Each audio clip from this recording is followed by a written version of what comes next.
This is Matt Russell, and welcome to the DailyFX Forum. Hello and welcome to the DailyFX Forum Highlights video for November 26th. Just scanning through the forums tonight here on the Scalping and Intraday Trading thread, a post here by Michael GCSDV, Joy of Forex, some complicated charts here, and apparently Zorro has made a statement, and that statement is beautiful triangles. Well, this is just complete nonsense in my opinion. Going down here to Brad 1199, another excellent post here, and I remember he posted these same exact charts about a week ago, and here's the Aussie dollar, and he showed the uptrend here, and he still shows it, as well as the entry, and I remember this specific entry on the long wick to the downside here.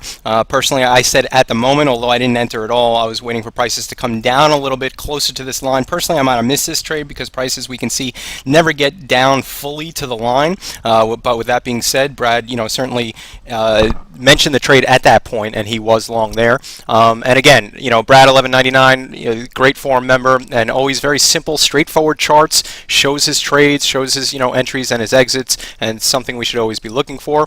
And here's a great question by Range Rider. Just wondering, many times I've heard or read that a momentary price fluctuation was caused by a very large order. How large is a large order, or does it depend on the volume that is being traded at the time?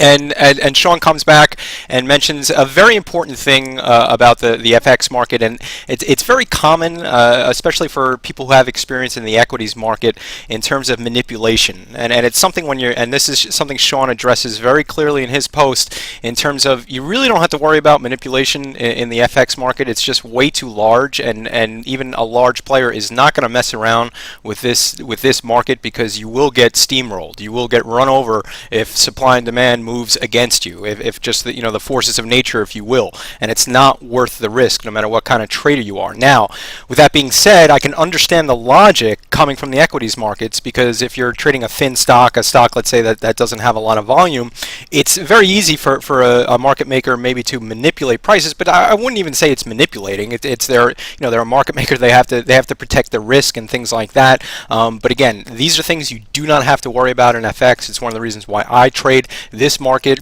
compared to and do no longer trade equities for this very reason. It's straightforward, it's honest, it's clear, it's linear, and we don't have to concern ourselves with these things.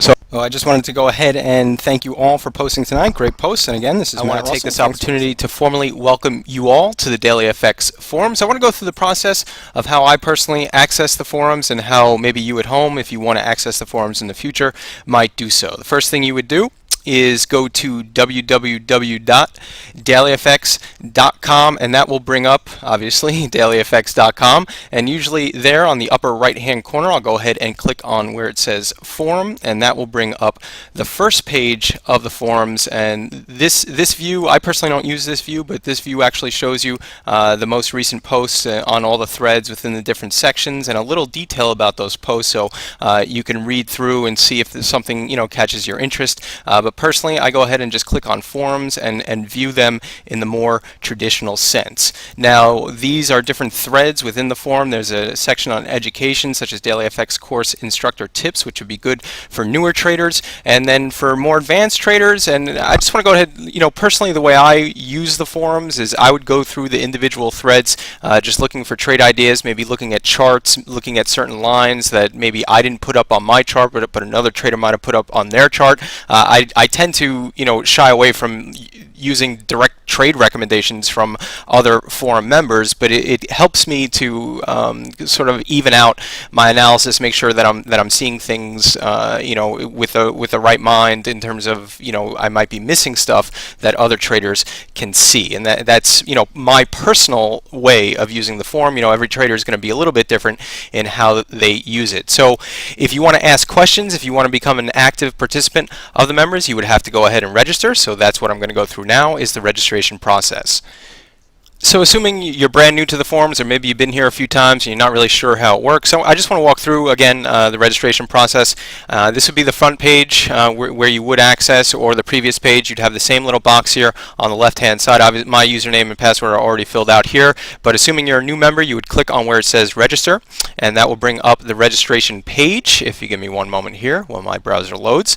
And actually first we're going to have some terms of service and DailyFX forum rules. I do would suggest reading through the forum rules. Obviously, you know, profanity and spam and things like that are not allowed, but it also gives you insight on, you know, how to use the forum and how different traders can use it, you know, in terms of their individual needs. So you would go down to the bottom there, you'd click on where it says I have read all the rules, and then you would go ahead to the register, the formal registration page, and that will bring up here.